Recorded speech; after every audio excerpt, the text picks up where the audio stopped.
नमस्कार, my life story में आप सभी का हार्दिक स्वागत है। आइए करते हैं बुलेटिन की शुरुआत हेडलाइंस के साथ।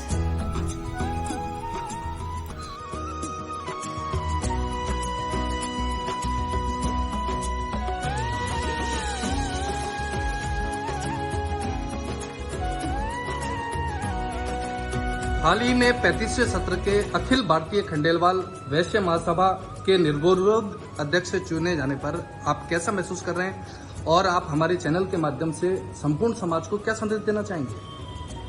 मैं खंडेलवाल महासभा का पूर्व में भी अध्यक्ष था और जो ही ये निर्वाचन मेरा हुआ निर्विरोध, पूरे भारतवर्ष में बहुत खुशी की लहर है। मैं अपने आप में भी बहुत खुश हूँ क्योंकि मुझे समाज में दोबारा सेवा करने का मौका मिल रहा है और मैं समाज की इच्छाओं पे खरा उतरूंगा। मैं समझता हूं कि जो उम्मीद है समाज को, उससे ज़्यादा मैं काम कर पाऊंगा। ऐसा मेरे को सब जगह से प्रोत्साहन मिल रहा है।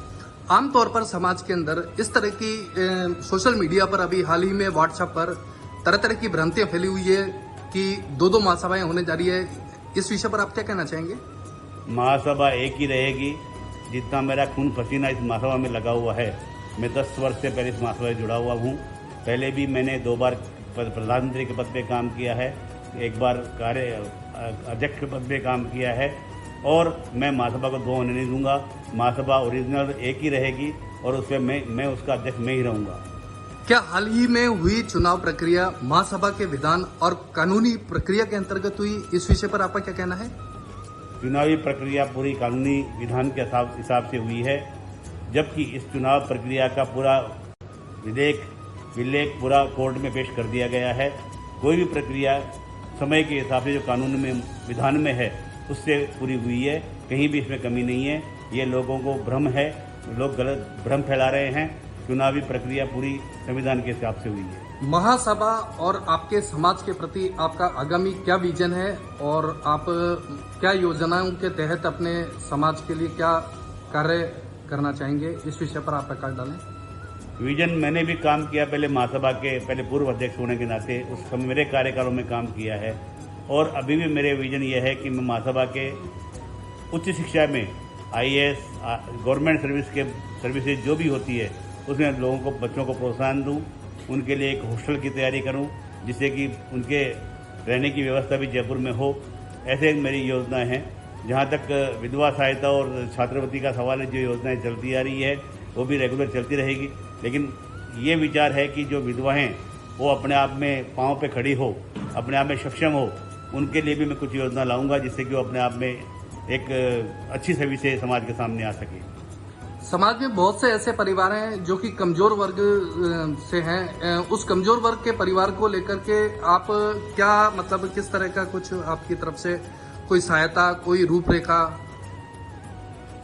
ऐसे वर्ग के लिए मैं रोजगार की व्यवस्था करूंगा। अगर उनके घर परिवार में बच्चे बड़े हैं, उनको रोजगार नहीं है, रोजगार दिया जाएगा। कोई महिलाएं अगर पढ़ी लिखी है तो उनको रोजगार दिया जाएगा। ऐसी योजना मेरे मन में है जिसे स्वाभिमान से वो जी सके। एक छात्र विधवा सहायता लेना और हेल्प करना एक गलत है, लेकिन मेहनत करना बहुत अच्छी बात है। अपने आप में वो स्वाभिमान समझती है कि मैंने कुछ करके आगे बढ़ी हूँ मैं। तो मैं रोजगार के बारे में सोचूंगा, उन लोगों के बारे में कि रोजगार का कोई भी योजना हम चालू करेंगे जिससे कि वो आगे बढ़ सके। हाल ही में 18, 19 और 20 तारीख को खाटू धाम में जो महाधिवेशन खंडेलवाल समाज का होने जा रहा है, इसमें लगभग कितने लोगों के आने की संभावना है? आप इस विषय पर क्या कहना चाहेंगे? खाटू श्याम जी में अधिवेशन होने जा रहा है, उसमें करीब 3 से 4 हजार आदमी इकट्ठे होने की उम्मीद है। दूसरा, जो प्रोत्साहन लोगों में पूरे इंडिया से मिल रहा है, बहुत जोर लोगों में जोश है। कई लोग तो ये बोल रहे हैं कि साहब हमको हमारा 8 साल का वनवास पूरा हो गया, क्योंकि मैं 8 साल पहले अध्यक्ष था। इस 8 साल तक मैं हमारे साथ नहीं रहे, लेकिन वो 8 साल के बाद में एक्टिव हो गए हैं लोग बाग। और अभी रोजाना सुबह से लेकर शाम तक मेरे हिसाब से कम 25 बसें तो बाहर से आने की तैयारी होगी। जयपुर से हमने टच नहीं किया अभी तक। और करीब 3 से 4 हजार आदमी इस अधिवेशन में होंगे। तैयारियां पूरी जोर शोर से चल रही है। मेरे को अपने आप में बहुत जोश आ गया इस चीज़ का कि लोगों की वजह से मुझे खुद में अपने आप में जोश हो गया कि ये बहुत अच्छा समाज के सामने मैं काम कर पाऊंगा, जोश को देखते हुए। बने हुए मकान पर कम ब्याज दर में होम लोन चाहिए?